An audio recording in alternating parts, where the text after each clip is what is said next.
I don't know if I can say thank you now for outing me on the karaoke front, but thank you, Lisa and Adele and Father Peter, for having me back. It's an honor to be back here, and I always enjoy the opportunity to come to campus. And every time I do, there's a new building and new things, and I get lost, and that's great. It just shows me how much the campus has grown over the years.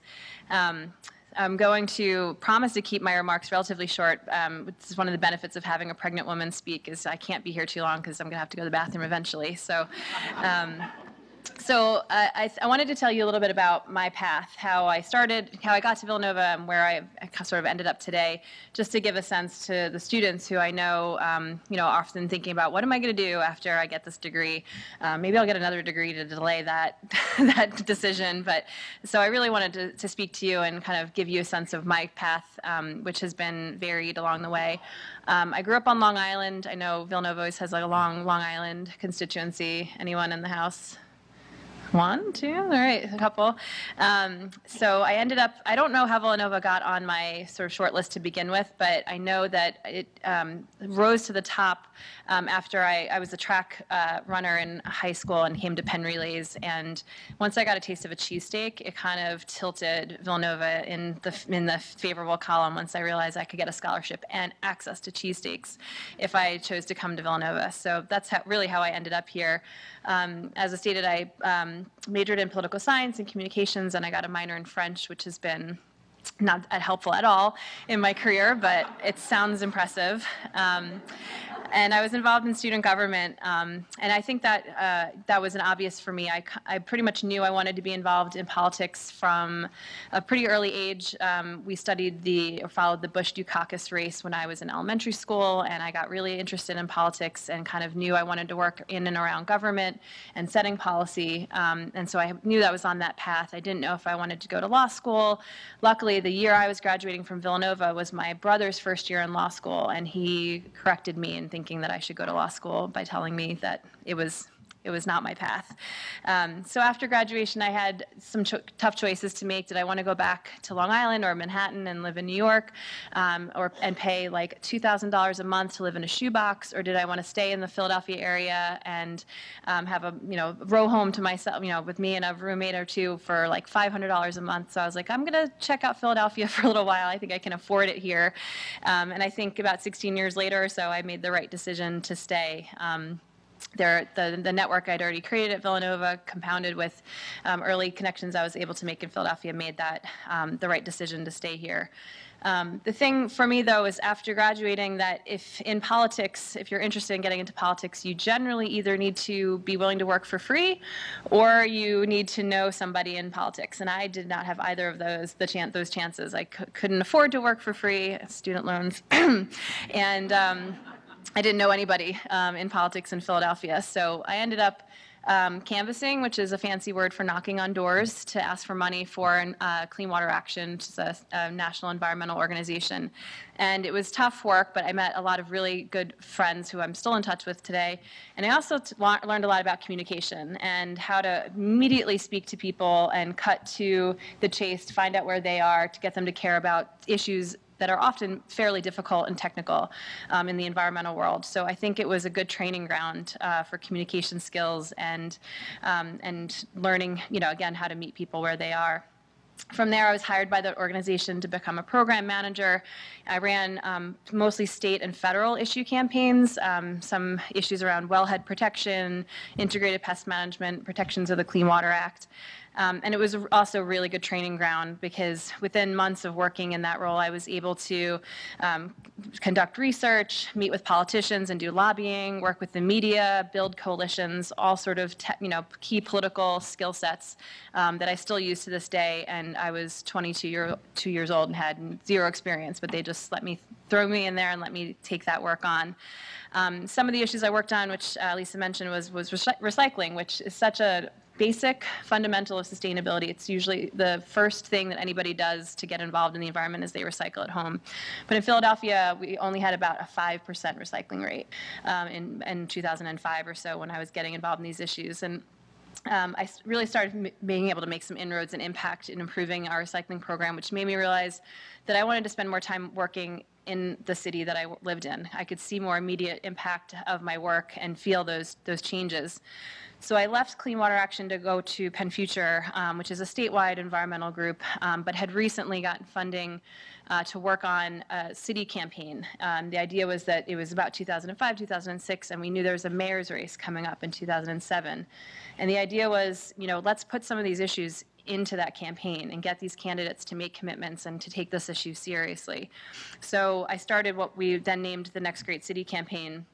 That term came from a National Geographic magazine article, which had declared Philadelphia the next great city, really looking at all of its good bones, as they said in the article, good mass transit infrastructure, park infrastructure, row homes, sort of vibrancy that's there, but just had been through so many years of decline and was just starting to really pull out of that decline and grow again for the first time.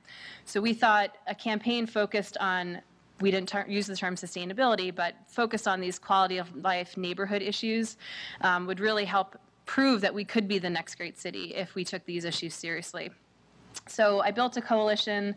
It was about 120 different organizations: labor, faith, health, environmental, community. We had a list in alphabetical order, and the first one was Action Alliance of Senior Citizens, and the last one was Young Involved Philadelphia. So everyone from young to old and in between was involved in the campaign, and that made it really hard for the candidates to ignore us. Sometimes you can kind of shove aside the tree huggers and not give them, credibility, but if everybody's there representing all different interests, it's really hard to ignore us. So we really were able to make an impact on that campaign. It was for the first time in Philadelphia's history that all 5 of the mayoral candidates put out a policy paper on the environment. They all showed up to our issue forum. We couldn't call it a debate for different reasons, but it was basically a debate. The first debate of the campaign was on sustainability and next great cities issues around planting trees, protecting park space, improving recycling, improving public transit. And so they all had to basically commit to our agenda or look bad in front of this growing and loud constituency. Then Councilman Michael Nutter really, I think, took a shine to the issues and became sort of the spokesperson for a lot of these issues, and he still to this day credits that campaign for giving him the confidence that he was running against 2 congressmen, a billionaire, and a state representative who had been like head of appropriations, and he was just a councilman. And he said that being sort of familiar with these issues and knowing he could take them on gave him the confidence that he could actually win that race, and he actually knew a lot, probably more than any of them on the issues. So he won, and when he did, we basically said, well, you need someone to actually carry out this agenda that you've committed to doing. It can't be everyone's job. If it's everyone's job, it's no one's job. You need to have a single coordination point to get this agenda done, and so he created the Office of Sustainability. So just a side note here, I advocated for the creation of the office that I'm now 8 years later in charge of. So just put that in the back of your mind for a minute. I'll come back to it later. So the office was created, and a year later they put out Greenworks, which is the city's first ever sustainability agenda. It had 15 different target areas, 160 some odd different initiatives. And in my role at Penn Future and running Next Great City, we were able to help create that plan, which went well beyond what we were looking for in our sort of fairly simple Next Great City agenda. It was really detailed and really had specific targets and metrics along the way. I don't want to spend too much time bragging, but since this is the work that happened before I got there, I do want to just note how much happened in the last 8 years in Philadelphia. That recycling rate I mentioned, that was at 5%, shot up to almost 20% in just a few short years after Mayor Nutter took office. We planted over 128,000 trees throughout the city, which was half of our goal. But I think it's important to note that if we hadn't had a really high goal, we never would have gotten where we were. And that's sort of that, shoot for the moon, and if you land in the stars, you're in good shape kind of thing of having ambition. And even if you fall short, 128,000 trees was far, far more than we had ever done previously as a city in a coordinated way. We increased food access in some of our most vulnerable neighborhoods. We had 300 new farmers markets, gardens, and farms that have been created in the city to improve local and healthy food access. We launched Indigo Bike Share, and unlike in many other cities, Philadelphia did it intentionally with an equity focus, meaning that this wasn't a program just for tourists. This is a program for our citizens in every neighborhood to be able to get around as another part of our public transportation system. So it's the only system where you can pay for cash for a membership. It's the only system in the country where if you are on food stamps or get other public assistance, you can get a $5 a month membership.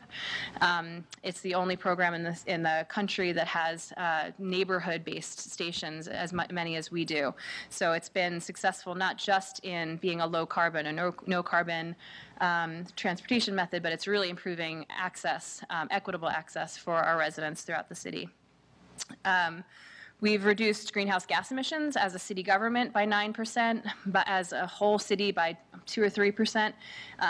Sounds pretty good, but you also have to recognize in the last 8 years, Philadelphia has gone through one of the largest growth periods in terms of construction and population growth that we've seen in decades. So to be able to grow and reduce emissions at the same time is particularly impressive. And lastly, we focused a lot on energy efficiency as part of our greenhouse gas goals. We've retrofitted the 4 largest buildings that the city owns, City Hall itself, and then 3 surrounding municipal buildings.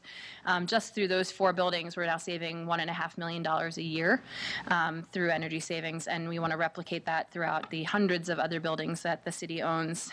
We also were able to run a program for residential homes to retrofit to save energy as well. We did about 18,000 homes. Another case where our goal was much higher, but had we not had that goal, 18,000 would never have been achievable. So a lot was accomplished, and I was happy to be a part of it while I was at Penn Future.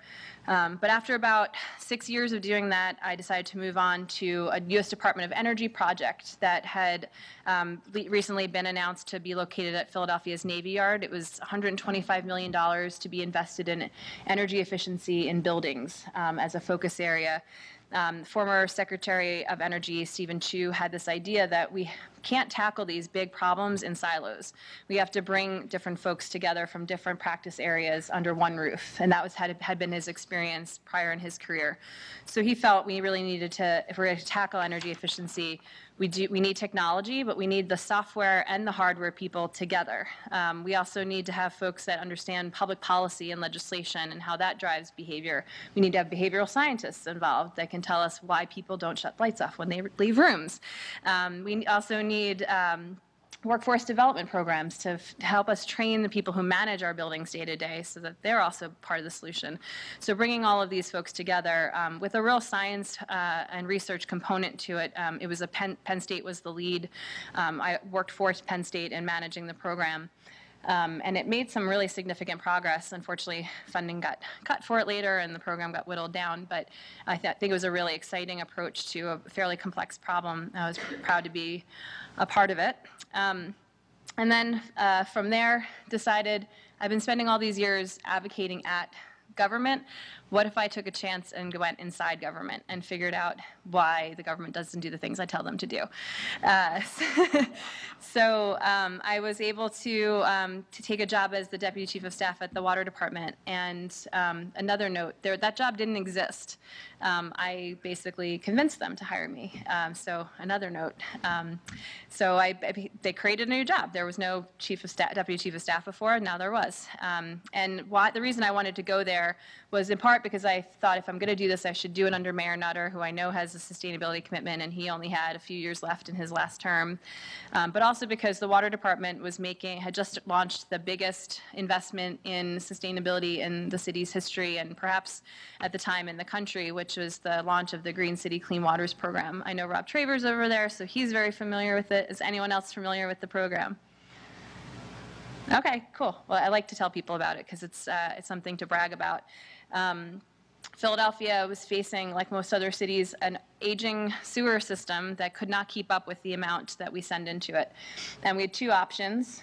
We could build more sewers or bigger sewers or tanks where water could hang out during rainstorms so that it could be processed later. Or we could just reduce the demand on that system in the first place by mimicking the way nature would have handled water had we not paved everything. And that basically by putting natural systems back into the ground. So trees and rain gardens and porous pavement and other things that either look or act like the way a natural system would work. We were the first city in the country to propose to EPA that green infrastructure was going to be the way that we were going to manage this sewage problem, and the first city to get the permission to try it out. So we've made a $2 billion commitment as a city of Philadelphia over a 25-year period to essentially manage about 10,000 acres of our city's landmass through green infrastructure tools. To give you a sense, that's about a third of the city's entire landmass. So in 25 years, the landscape, literally, of Philadelphia is going to look dramatically different and much greener thanks to this program. And it's not just a water quality improvement program, but because we're not just putting the money underground, literally into tunnels, we're building things like trees and parks and rain gardens and swales that are above ground. We're adding beauty to neighborhoods. We're reducing the urban heat island effect. We're improving air quality. And we're creating local jobs. And that was perhaps the biggest impact, that instead of hiring one large engineering firm to come and build this big thing, we're hiring local contractors, construction, landscape architecture, maintenance teams to be a part of this work. So it's having a tremendous impact on the city already. And I was really happy to be able to be at the department at the beginning of the program to help lay out these programs, make new partnerships, figure out how we could maximize the benefit of this huge investment that the city is making. I would have happily stayed there, but we did have an election. We had a new mayor come in last November, and when he offered me the chance to lead the Office of Sustainability, again, 8 years earlier, having said, you should really have this office, I thought, I better put my money where my mouth is and take this job. It was a tremendous honor to be offered it. I'm great friends with Catherine Gajewski, who was the director for many years, and she was ready to step out, so I thought it was a good time to jump in and really build on how much of that, those successes I mentioned earlier, to figure out where to go next. But as Catherine said to me when we were kind of going through this transition, she said, we did all the low-hanging fruit, so good luck, because everything's going to be harder for you from here on out. So we spent about 6 months getting feedback from stakeholders, from community organizations, learning what they liked about Greenworks, what they wanted to see us do differently, where they saw our trajectory going. And just this past November, we released the new Greenworks plan. I could not carry 100 of them with me tonight, so you'll have to go online and get them, which is more sustainable anyway. But in short, we've changed a few things about the approach to Greenworks. The first thing that we heard from the community was that it was very complicated. Again, I mentioned 15 targets, 160 initiatives, 200 different metrics. People would open it up and just be overwhelmed with words and numbers. So we decided to simplify it and really speak to people about equity, health, environmental, and economic benefits of this work. So to basically broaden our choir, we kind of had the environmentalists with us. We needed to make sure that we were expanding the number of people who cared about, understood, and wanted to be a part of the work. We also, on that same theme, heard from folks that they wanted to contribute. And Greenworks is very much about, this is what the city of Philadelphia is doing. You guys are on your own. So we wanted to turn that around and say, here's what we're doing, here's how you can be a part of it. So we actually created a whole new set of resource guides for individuals, communities, and institutions to say, you're a business owner, here's how you can contribute to the visions we have. You're an individual at your house, here's what you can do. So that everyone has a role. We cannot have a truly sustainable city or society at large if everyone doesn't play some role in that work. So to give you a sense of how we focused this all, we have 8 vision areas instead of those 15 big targets. We have 8 visions. We like the idea of vision because we want people to know what we're working towards. We're not just reducing this and increasing that. We're really trying to move towards a place that people can envision a healthier, more vibrant city. So our 8 visions are around healthy access to food and water, indoor and outdoor air quality, clean and efficient use of energy, climate prepared and carbon neutral, quality natural resources, safe, affordable, and low carbon transportation, zero waste and litter, and sustainability, education, and economic opportunity for all residents. So I encourage you to, again, to take a look at the online report. It's www.phila.gov/green. You can click on the Greenworks button and see all the materials there. But I think that for all residents' part is particularly important to us. We recognize that not everybody in Philadelphia has been able to benefit from our work. There are neighborhoods that have really been left behind, and it's incumbent upon us in our next work to make sure we're targeting those communities that really are oftentimes the hottest, have the least amount of trees, have the most barriers to transportation, most barriers to food access, to really make sure that our residents are thriving. And that speaks, I think, to Mayor Kenny's vision for Philadelphia. That's where your success is not determined by your zip code, that everyone has equal opportunity. So that brings me to today. Thank you for letting me take you on my journey. I was talking with Lisa on the way over about how much has changed since I graduated in the world of sustainability. First of all, the word sustainability was not something that we used in 2001 or even 2006 and 2007. It's sort of a relatively new term. It means a lot of things to different people or nothing to some people whatsoever. So it's a good word, but it's sometimes a challenging term. There was no active green jobs movement in 2001, and that movement had really took off years later, trying to connect environmental issues with economic justice issues and solving two of our country's biggest issues through one pathway that I think still has a lot of promise. It would still be 5 years before Al Gore released An Inconvenient Truth, which really brought climate science to the masses and highlighted the impact that climate change was already having and predicted to have even more of. And I think that's where I want to sort of wrap up my remarks, is to really focus on climate change as this key issue to highlight the importance of this new program and of this degree that you'll have. Unfortunately, I think our society has lost faith in science. People feel at will to disregard science if it doesn't line up with their own personal beliefs for one reason or another. We're seeing that across the board in policy and politics in a variety of different ways, but it's particularly harmful, I think, when it comes to climate science, which we have, so 99% agreement around its existence and its cause.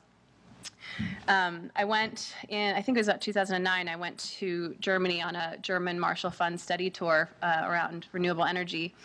And on our very first day, we met with the climate minister, and I think it was environment minister. And Germany's been sort of a leader in renewable energy and climate policy. And one of the first questions someone posed to him was, how did you get your parliament, which represents parties from left to right, everyone in between, to agree on a really ambitious climate plan? I think at the time their goal was to be energy independent as a country by 2030, and that was including the use of nuclear energy, which since the Fukushima accident, they've now adjusted that they're going to go nuke-free as well and still try to meet their goal with, I think, adding 5 years to the timeline to compensate for that change in strategy. So really ambitious, and it was embraced by their entire parliament.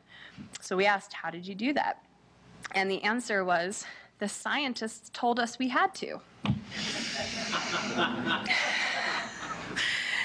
And I just was like, we should just go home now, because everything else we're going to learn on this tour is not necessarily going to be useful for us if the answer was, well, we just believe the scientists.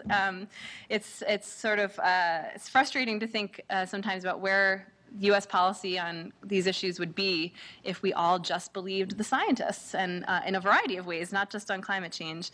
But I think that's why we need you. I think that's why we need more people who have science-based backgrounds to help guide public policy, to help guide this work, and to make sure that people aren't afraid of science and don't reject science, but see it as their friend and see it as sort of the backbone of the work that we should all be taking on.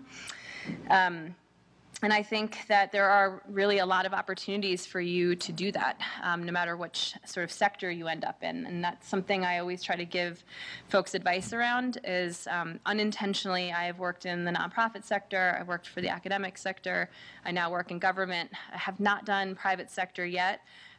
But I would not rule it out today in particular. I'm more and more impressed with the role that the private sector has taken on in terms of fighting climate change. According to a lot of experts who were there, the Paris Climate Agreement would not have happened had it not been for the presence of international companies who came there saying, we're committed, we're going to act on this, we want you to do it as well, and really help to make that, that happen. So my first piece of advice, really maybe only one of my two, is that you should really consider opportunities to do good in a variety of different ways. Some people think, I want to save the world, I have to go work for a nonprofit and make no money whatsoever. It's not true. You can work for nonprofits, you can work for government, you can work for elected officials, you can work for the private sector, you can work in academia, you can work in a variety of different ways and contribute. And you can do all of those things in a career. These days, most people are not sticking in a job for more than 7 years, I think is the average. So you have an opportunity to consider coming at an issue you care about from multiple angles. And if it doesn't work out for you, then you can move on to another one. We don't have to work in an unhappy place for 30 years until we retire. We have flexibility. I think another piece of advice is don't let a good crisis go to waste. And I think we're in a crisis mode when it comes to climate change. And so there's a huge opportunity for innovation, for entrepreneurship. We need new technologies. We need new businesses that have services or products. We need policies and research that are going to help us find the solutions, and particularly solutions, I think, that help us reduce costs and reduce barriers to taking action. I think oftentimes we all know what the right thing is to do, but it's cost too much or it's just a pain. I could just drive there. Why would I take public transportation? So we have to, I think, start looking at solutions that help make it all easier for us to do. And I think also that what I said earlier about I basically have created, I think it's actually 3 of the jobs of the 5 I've had, I basically created. And that's totally possible. I think it's more and more possible in these days that you can start your own company. You can, you can go pitch somebody that they should hire you and let you take on a new task. If you see an opportunity, you should be able to jump in and pitch yourself and your role. I've seen it now also with the green infrastructure work at the water department that folks are coming to the water department and saying, I want to do some massive scale green infrastructure projects, and I think you should pay me to do it because I'm going to give you a cheaper result than you would have done on your own. And that's happening. Someone pitched us, and there's now a $10 million a year program that one entrepreneur pitched to us and is taking advantage of. Other people are now also doing it, but it came from one person with a good idea. So, be tenacious and be innovative. I think we do face some tough realities right now, but the silver lining for me is seeing the number of people who are stepping up and want to be part of the solution.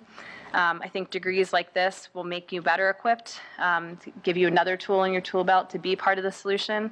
And I'm looking forward to seeing what you have in store for us going ahead. So thank you again for having me. It's been a pleasure.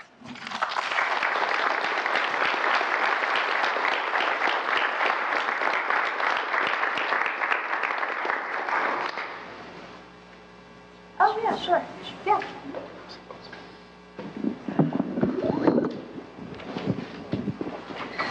So I just wanted to say thank you to Christine. She's willing to answer some questions, and you should believe me because I'm a scientist, which is what I'm going to now tell everyone.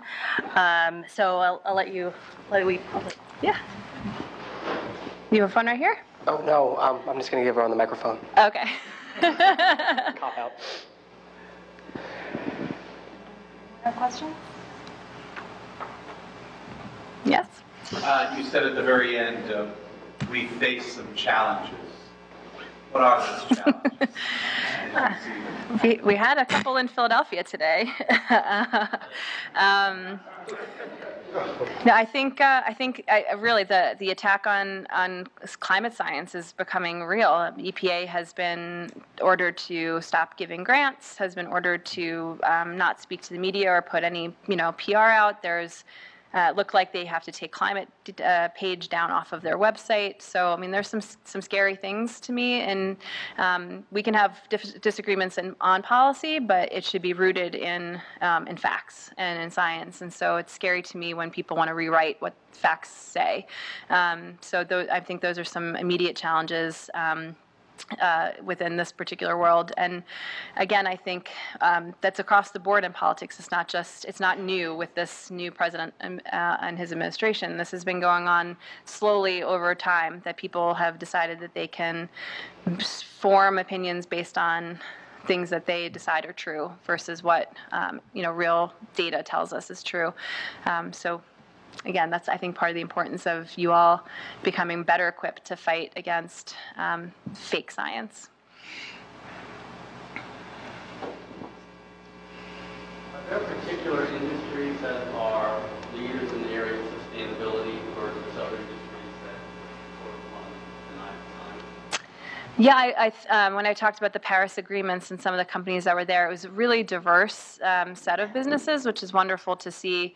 I think any company that's international at this point is going to be more of a leader than those that are just focused in the U.S. Because when you work on an international scale, you may work in countries like Germany or anywhere in the EU that have more aggressive ambition around greenhouse gas reductions, and so your entire business model has to be based within that reality that you, as a company, also have to take it seriously, not just for maybe regulatory reasons, but for PR reasons, that the citizens, your customers, are expecting and demanding that you take action. So, I would say, in terms of who's falling behind, it's those that are reliant on fossil fuels, particularly, but almost everyone else is, if they're international, they are making or have already made significant commitments.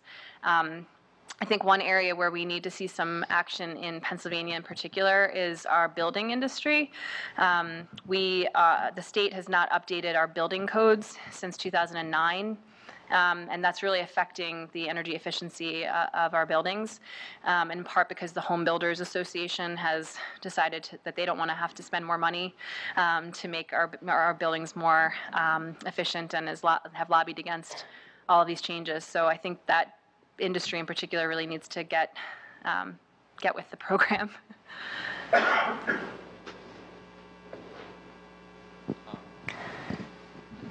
How's it going? So I'd imagine that in the time that you've entered the professional world, you've faced probably a lot of challenges, considering that you started coming into it once environmental concerns really started becoming an issue in the forefront of a lot of people's minds. But like you said, you mentioned with the last question, with the issue of fake science and people's beliefs, like at least in my experience, like you can, riddle off as many, facts or all the data and everything, and people still just won't accept it or believe you, or they'll always have a countering statement. So how have you been able to combat that in your experience in the professional world? I think there's sort of two approaches that are somewhat successful, and there's a whole sort of emerging research area around answering that question, I should say, of sort of how do we communicate with people about climate. That's a really rich area right now. I think one of the solutions is to not talk about it in terms of saving the earth, but putting it more into direct terms of what people care about in their daily lives. And I mentioned earlier that the new green works, we've really tried to focus on equity, which sort of like this new term for quality of life, health, environmental, and economic impact. And certainly certainly people care about the health of their own kids or their families or themselves. You know, when you talk to people about asthma rates and the link to air quality, they may not care about climate, but they probably care about asthma if their kid has to miss school because of an attack. Or they may care about saving money, and they maybe aren't going to use the LED light bulb because they want to save the earth, but they're doing it because it saves them money. So I think coming at it from other sort of co-benefits is helpful.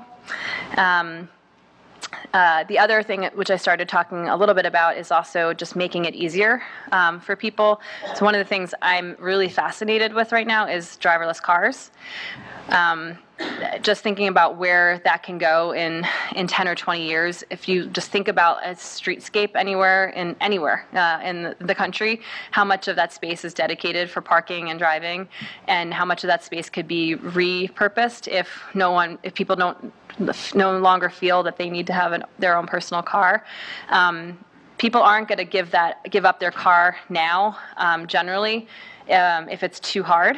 But if you could have a car on demand in 2 minutes and it takes you where you want to go and it's going to come back as soon as you need it, people will start giving them up. So I think in some ways technology can also help to push people to do the right thing, even if they aren't really worried about doing the right thing in the long run. Hey, good, how are you? I remember your coalition building skills going back to the next great city. So my question related to that is, do folks in the counties, do they have people in similar roles, and are you collaborating with the counties yet, or with New Jersey, with people doing what you're doing? We haven't yet really worked with counties. We do have a national urban sustainability directors network. Oh, thank you. So Urban Sustainability Directors Network is basically my peers in I think it's like 170 cities around the country now. So we can learn from each other, share best practices, share resources. But so smaller counties, it's harder for them to have a sort of dedicated sustainability officer. That being said, I've been harassed by people from Bucks County. I've been harassed by people from Montgomery County to find ways we can work together on certain issues. And so it's been something on my to-do list that we haven't really, I think, taken full advantage of yet. I think we have time for maybe one more question. I was just wondering, you mentioned earlier that you went into politics. One of the reasons for that being that you were wondering why they weren't doing it. Now that you're in it and you're actually in a job that you love to create, what is your biggest goal before you also decide to step back? Well, I should say that one of the reasons, the main reason why I think the government doesn't do what I used to tell them to do, or what we all sometimes tell them to do, is because it's hard, right? The literal definition of politics is making tough choices about the allocation of limited resources, right? So as a city with high poverty and therefore a sort of low tax base, there's not enough money to do all of the things that I think the city government would like to do. I think if we had unlimited amount of resources, we would be tackling every issue everyone would want us to tackle in exactly the right way. But unfortunately, that's not the case. So that's a little bit of my insight, which is not that insightful. But to have to actually live within the reality of budgets it was eye-opening. I think my biggest goal. It's a tough one. I mean, I just put out my plan for what I want to accomplish, but the underpinning goal of all of it is to make Philadelphia carbon neutral, or 80% reduction of carbon by 2050. That's our driving 80 by 50. That's the goal that is the part of the Paris Climate Agreement, that as a world we need to be doing 80 by 50. So I think if we can get Philadelphia well on that pathway, and we're in the middle of an energy master plan right now that's going to help us figure out what our interim goals are on the way to 2050. I think if we can get Philadelphia well situated in terms of having the right policies and programs in place to move that into that direction, I'll feel good knowing that we have a plan and that we're on the path. Is that it?